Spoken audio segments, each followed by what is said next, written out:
Good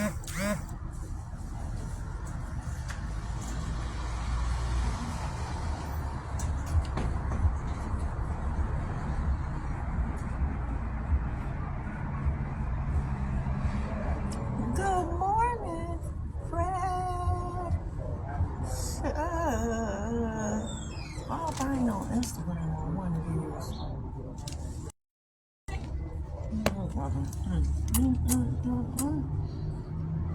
Damn, I forgot where I was at.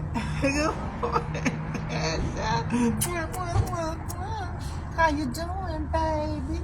Happy Wednesday. And today on Coffee and Conversation with your girl, Shakenya. When you get a minute, go to that YouTube channel, Shakenya, and hit subscribe, people.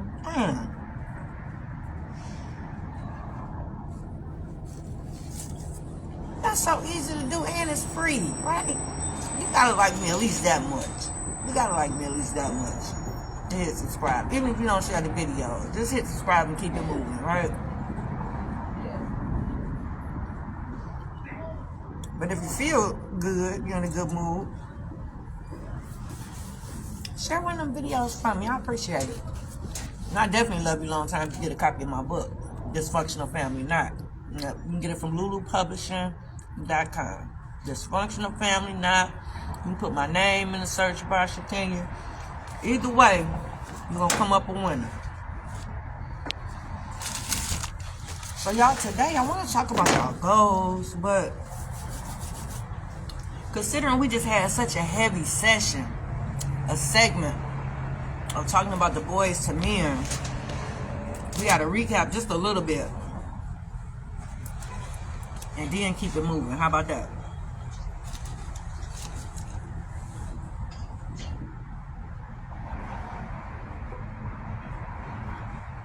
We just finished our Boys to Men segment. I was a boy's mom for so long.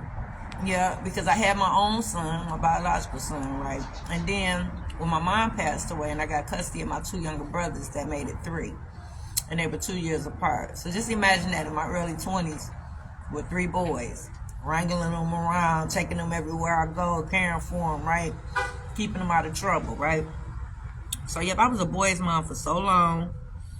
Yep. I gave you a glimpse into my parenting style. So each segment where we talked about everything that I did as a single mom, raising boys,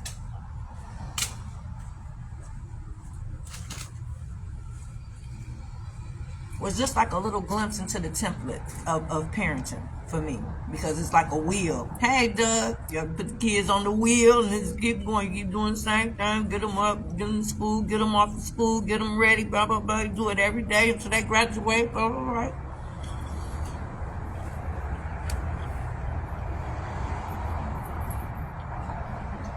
Yeah, so wrestling them, 3 boys for years.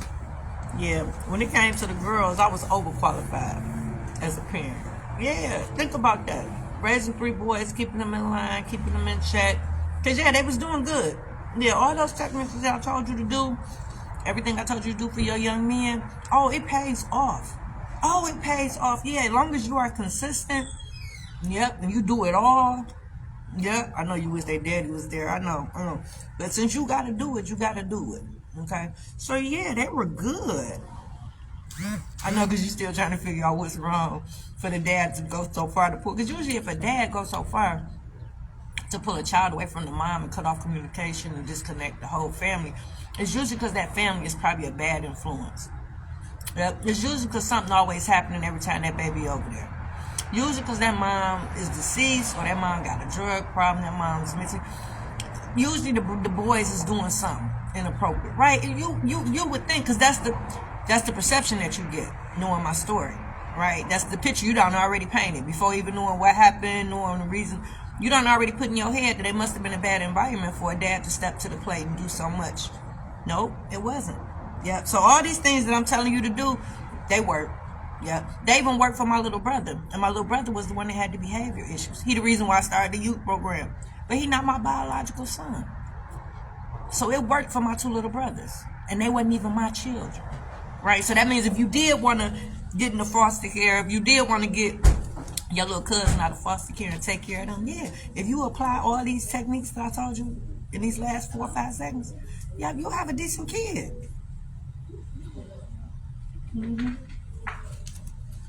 Well, raising the girls, I didn't have any problems.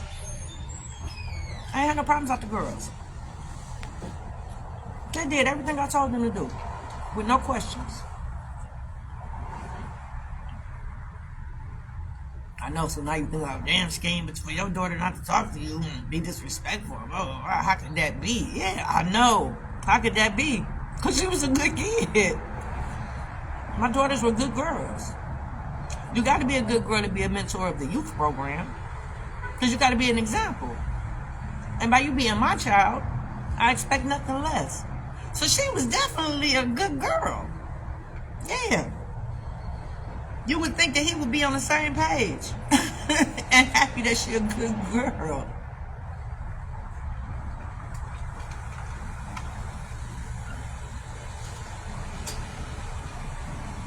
But, yeah, that's why it's so hard for me to believe that we're going through what we're going through. But when that parent has a mission to remove you from that child's life, they'll compromise their own values and morals just to make it happen. They don't care what happens to the child. Sometimes once they get the child away from you, they leave the child alone. I know, ain't that crazy? They're not there for the child as much as they was when they was using the child as a tool to get back at you. Now that you out the child's life, yeah, so usually that child suffers from abandonment issues because not only did you remove this one parent, now you gone. You're not there for them, right? So, yeah, it's all a game. Yep, so removing the child from you is the mission. They'll compromise their own morals and values. Yep, they'll turn a good child bad. Yep, because when she was in my life, she was a good kid. But to be out my life, no contact, doing what you want to do, no guidance, that's considered a bad child. That's considered one of the children that I deal with in my youth program, Attitude Adjustment. It's backwards, and none of it makes sense because you would think a dad would be on board. Hey, Facebook, welcome back. All right, Instagram, let me shoot some waves out. Morals and values, they'll turn a good. Just for instance, your child cleaned up at home. Y'all got a chore chart. This child know what they supposed to be doing. You don't have no problems with them during the week. As soon as they go to the other parent house and come home, you gotta fuss at them. You gotta fuss at them, tell them to clean up the room 3-4 times. They don't snap back in shape until almost Tuesday night, right? Manipulation tips. Just throw that out there, right? So now you fussing at them because they're not cleaning up. But when they over there at the other parent's house, they're not making them clean up. Yep, you call them and tell them how they acting at your house. They don't encourage it and get on them and get in their tail. Yeah, you call that other parent and tell them that this child ain't doing this, that, and the third. They supposed to get in that child's behind. You guys are a united front. You should be able to say, I'm going to call your daddy on you, or I'm going to call your mama on you. Y'all supposed to be working and doing this together. Hey, Jasmine.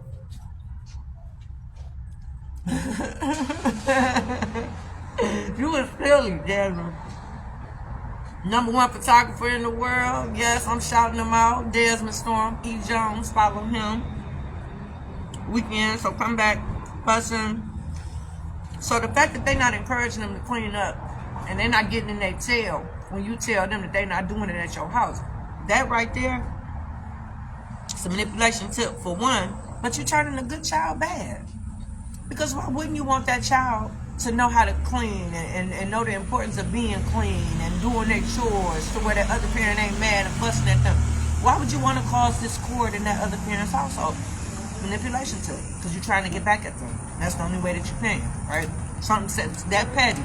But look at the long-term results. Look at the effect that it has on your child. Now your child trifling, don't know how to clean, don't care about cleaning. Now they got children don't clean. They living in a nasty house, in a nasty environment, all because you didn't instill in them when they was a kid the importance of cleanliness. Your importance was getting back at that other parent and making them mad. That was more important to you than instilling those morals and values in that baby. So encouraging them to clean.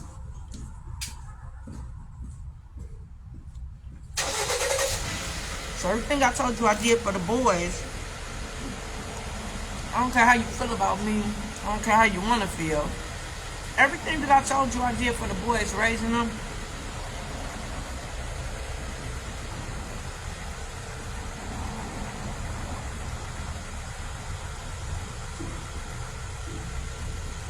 you got to keep in mind, not only did I do all that for my son, but those other two little boys was my brothers. They wasn't even my biological kids, but I raised them like they was. Hey, Danielle. Yep, I raised them like they was my kids. So, same morals, same values, same parenting style that I told you about. Raised them as my own. So, it boggles me. Of what he had to tell her and other people for them to be convinced that him raising her alone is the best thing for that child. Removing me out the picture, raising her solo. Now, for him to have convinced my child and others that that's the best thing, growing up without a mom, it just drives me crazy to know what he has said about me. Because the only thing that they know is what they go off of what he said. And what the baby has said, right? So, fix it, Jesus. Those women, just from what they do know about me, bringing her to school every day, bringing her to practice, dropping their children off on the days that they couldn't make it, right? Just simple, subtle things. Just seeing me put together every time they see me, smelling good, looking good. Yeah, some of that should be enough for them to be like on my side, jumping in, trying to help, reaching out to me to see if it's anything I needed, right? To have so many people against me and have not one good thing to say about me. They didn't have not one good thing to say about me. Nobody had not one reason for me to still stay in her life. I know, I live in a sad place, guys. I'm telling you, I go through so much to get out the dark space when I wake up. Yep, I go through a lot. Yep. And then I'm good for the rest of the day. But just know, it's a dark spot there that I don't think I would ever get. The only way it would be lit up is if my daughter was in my life. That's the only way it would take that away. That's the only way it would fill that void. Other than that, yeah, it's a sad place. Yeah.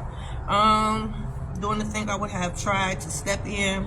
Like for them to, so many women to feel that they can fill my shoes or feel that they can do a better job.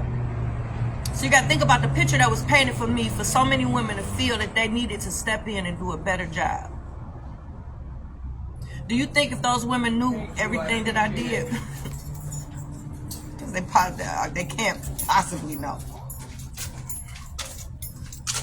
But do you think if they had any notion of all the things that I did and was doing, that they would have been so quick to step in and thinking they could do a better job?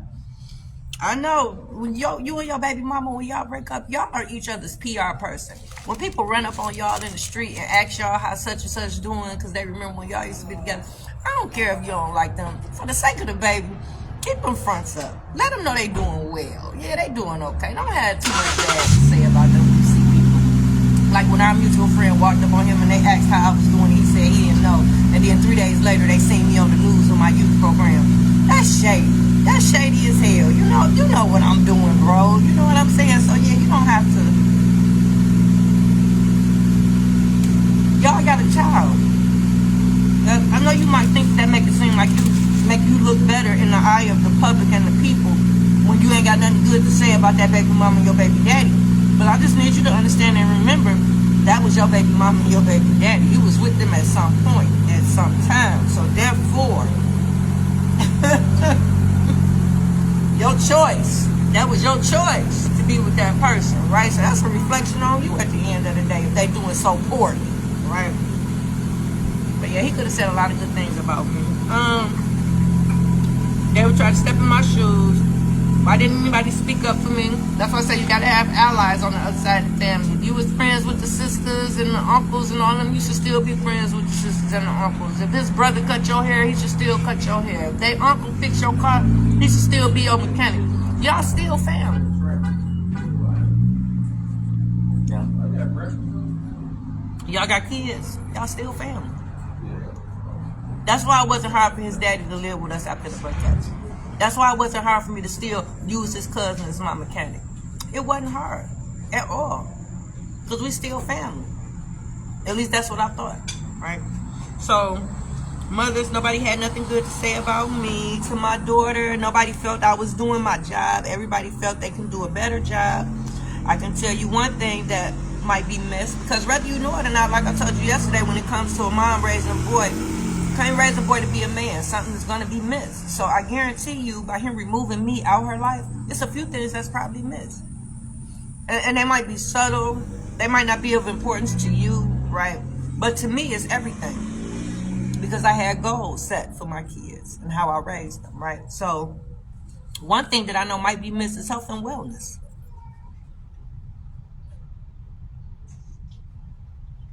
Yeah, that's high on my goal chart. Yeah, because I don't care how much money you got. If you ain't healthy, you can't spend it. Hey, Auntie Doreen. Hey, Yvonne. You know what I'm saying? So you got to take care of your health. I'm quite sure that was missed. I can't think of not one woman on that side of the family that was healthy. And that's not a jab to them. That's not me sticking it to them. None of that. It's just, I'm just going off of observation. The women that I've met in that family, they were all overweight. And it didn't seem like health was a priority.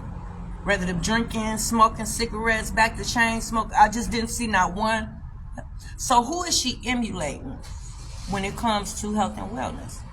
Because if she was still in my care, yeah, if I see you getting too big, I'm stepping in. Because I know as an adult how hard it is to get that weight off. I know all the health concerns that come along with you being overweight. I know the damage that it does to your organs, trying to lug all that weight around, right? Yeah. I don't know none of them over there that's eating healthy. I don't know them eating, exercising. I don't know if they... So by me not being in her life, she might look different. Because if all she got is those women to look to, and if all of them are practicing poor health habits and eating habits, I'm quite sure she's practicing them too. Where's the discipline, right? So, that might not mean nothing to you though, right?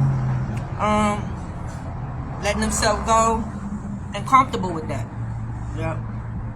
Fix it, Jesus. When I see people overweight, and I don't want to judge, because the first thing come to mind, maybe it's a medical concern, right? But I also see lack of discipline. I see unhappiness. I see, I'm sorry. I'm sorry, and I'm not just saying it because I'm skinny, because I know a lot of women who are a little thick and plus size, but they're healthy. Yep, they eat right, they exercise, whether the weight going anywhere or not, they can outwalk me, right? So I'm not saying that, but there are some people that's overweight and just okay with that. They're not even trying to stay healthy. They're not trying to lose it. They're not trying to maintain it. So yeah, I wonder who she's emulating. Her mental health. That might not be a concern for you. That was a concern for me. That's in the top 5 for me. Mental health. If you want to make sure your kids have a good mental period. Yeah. Have a way to help them deal with problems, help them to cope with things, help them to problem solve, help them to troubleshoot. You want to help them. It's less likely that they'll run into those nicks that would lead them down a path of depression, lead them down a path of trauma, and lead them. Yeah. Mm-hmm. So mental health, yeah. I know that's something that's missing, because that was frowned upon on his side of the family. The people that I know, I'm not speaking for everybody, but just the ones that I know. Yeah, they didn't believe in that. They laughed and joked, crack jokes and label them. It's crazy, right? So if you talking like that around a child, and you talking like that around somebody, how often, why would they want to seek mental health treatment if the people that they love around them is clowning them and talking about them and frowning upon them? Me, myself, I was a proponent of mental health treatment, right? Encouraging of it, right? If you feel off balance, off kilter, something ain't right with you, yeah, go get a diagnosis. Go, yeah. So if I was still in her life, it'd be a situation where if me and him is not on common ground, and he feel how he feel about mental health, it would be a conversation held to where you entitled to feel how you feel, But when it comes to our children, I want this baby to be mentally healthy. So therefore, no bashing, no talking bad. Hey, Aaliyah, hey, Eloise. So that'll be a conversation that we will have as co-parents and decide this is what we're going to do. So whether he still feel that way or not, it's understood that we don't want the baby to grow up that way, right? So with me not being in her life, the only thing she has is them. So if they're frowned upon, mental health is frowned upon, if it's not talked about, if it's not encouraged, chances are if she's struggling with something, she's going to struggle in silence, right? Yeah, I know. Nobody thought that through. Yeah, so all those manipulation tips and all those tactics and just feeling like I wasn't needed as a mom, that shit, I swear, it's unheard of to me. Yeah, because he still has a relationship with his mom. So I didn't think I had to worry about that. Right? Yeah, I didn't worry about that. So mental health, laughed upon, struggled. So even though I taught mental health, blah, blah, blah, I taught that mental health class, it was canceled out when he removed me. As I told you, I got to be careful when y'all cancel each other out. Those manipulation tips. Yeah, then the child don't get nothing.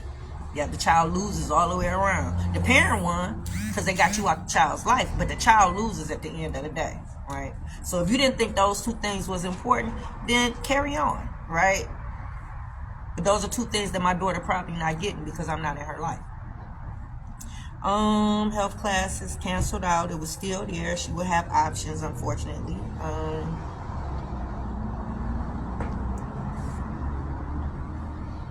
Yeah, and the difference of, so you'll know what that looks like. Let's say a child comes to you and say they hear voices. A person that's for mental health is going to get on the phone and call a therapist. Going to make an appointment and take that child in and find out why this child is hearing voices. A parent that don't believe in mental health treatment, your child comes to them and say they're hearing voices, they're going to say turn them off and go to bed. It's simple as that.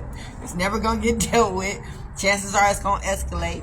Chances are now this child is harming himself. Chances are this child is probably going to start harming others. Chances are this child is going to start listening to those voices in their... I mean, it can escalate. I'm just giving you a hypothetical. I know. Ain't that crazy? Your child's mental health is just as important as everything else. Harming themselves. Tomorrow we will get back to the manipulation tips, y'all. So tomorrow we get back to the manipulation tips. Your baby mama, your baby daddy is using on that baby to get back at you. How are you coming with your goals?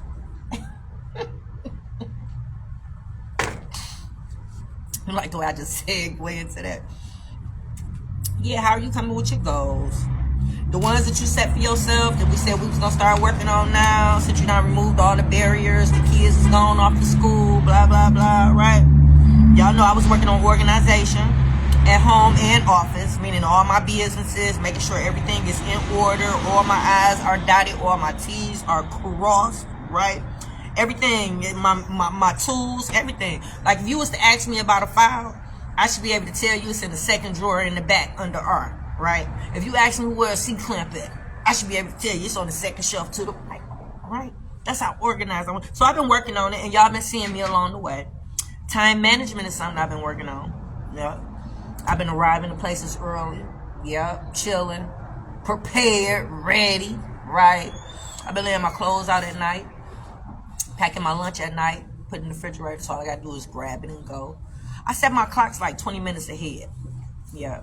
And I try to psych my mind out to think that it's actually 20 minutes ahead, right? So, yeah, that helps me get to places early, right? So, yeah, I'm still working on it.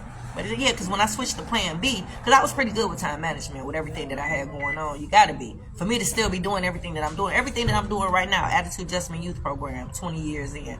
You can go to YouTube and pull up Dose of Reality Tour. You might see me in the video. Yeah, we used to do it at the Wayne County Jail, and it made it to cable, right?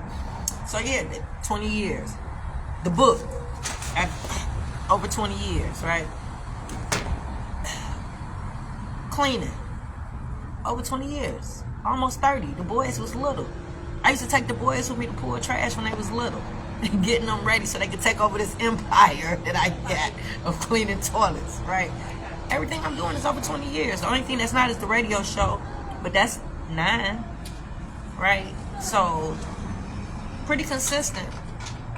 Yeah, everything I got going on. Doing the paint and drywall all my life, but it didn't take off until like COVID, because that's what started paying my bills. The paint and yeah. So now since I switched to Plan B, I'm doing a workload of 5 people.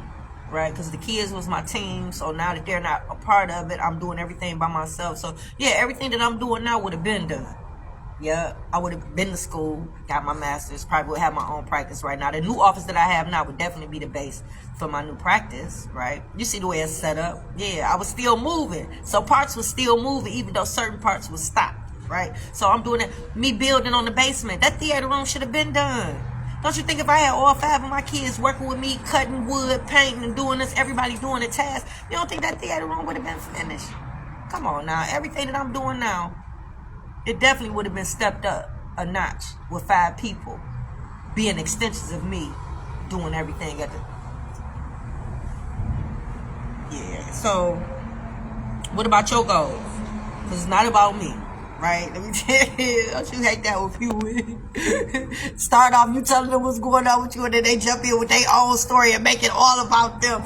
I do that sometimes, but I catch myself and bring it back, yeah. So, about you and your goals, the goals that you set for yourself, how you coming along? Did you remove all those barriers that we talked about? Yeah. One of y'all said y'all want to go back to school. Yeah. Did you start that process? Did you look for what major? Did you think about what major you wanted and write it down? Did you find the school suitable for the major that you set for you? Yeah. Did you talk to somebody? Did you call a counselor? Did you enroll? Did you fill out the enrollment packet? Did you do the financial aid process? Yeah, did you take the necessary steps to start that ball rolling? Yeah. Some of y'all was talking about losing weight. It's been 90 days. How much weight have you lost in 90 days? Don't say none. If you say none, you ain't doing something right. I don't care if it's just 5. I don't care if it's just the water loss. You took a water pill and you lost. That's something. Yeah, that's something. So don't say nothing. Because if you say none, then that means you ain't did nothing. You ain't did nothing. You're not eating healthier. You're not pushing away from the table. You're not limiting your portions. You're not walking on your lunch break. You haven't joined the gym, or you're not working out at home. You ain't doing something right. Because if you was consistent with whichever one of those things that I just mentioned, if not all of it together, you should have lost at least 5-6 pounds. 30, 60, 90 days. That's just giving you the benefit of the doubt, right? Fix it, Jesus. Fix it. What about that new job you was talking about? Yeah, did you go back and get the necessary accreditations to get it? Did you apply? Did you? Did you update your resume? Right? I'm just asking, because you keep talking about you hate your job, you hate your employees, you hate your co-workers, you hate everything about it. You get up and go to work mad. I'm not mad. I'm on my way to work and I'm just as happy as I want to be. Yeah, on my way to work. I know. Because I don't mind doing what I'm doing. But you, on the other hand, you hate this place. Why am I here, Lord? Every morning, right? You hate it. Yeah, but you're not doing nothing about it. Yeah. Did you cut off that friend? That so-called friend that you found out was talking about you? Playing in your face? Yeah. I know it's hard. Y'all been friends for a long time. I know. Grew up together. You would never thought that they would have did you the way that they did. I know. But did you cut them off, though? Oh, you still friends with them? Oh, okay. I'm just saying. I'm just saying. Yeah. What about that relationship? That domestic violence relationship you in? That unhealthy relationship that you in? I don't know. Did you leave them yet? You didn't? Oh. I'm just... It's places you can go. Yep. It's people that you can talk to. That's if you really trying to leave. Yeah. I'm just saying, because you said you was going to go. So I'm just asking. Yeah. What about your mental health? Are you working on your mental health? I know, the last couple relationships, they mentioned bipolar. Or they was just talking about you. Yeah, I know. Yeah, they probably was. But all of them.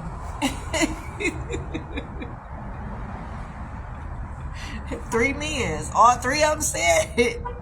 I don't know. It might not hurt to talk to somebody and see. Yeah, because see, they probably see something that you don't. You know what I'm saying? When you having your fits of rage and when you going from 0 to 10, you know what I'm saying? You probably don't notice it. You probably don't know that that's what's going on with you. But the fact that they looking at it and they don't diagnose you. Right? So yeah, it don't hurt to go see. Yeah. And if so, take medication or go see the therapist, whatever they recommend. But at least you know now. So you're not struggling. Yeah, you're not understanding. Now you understand why you be flipping out. Now you understand why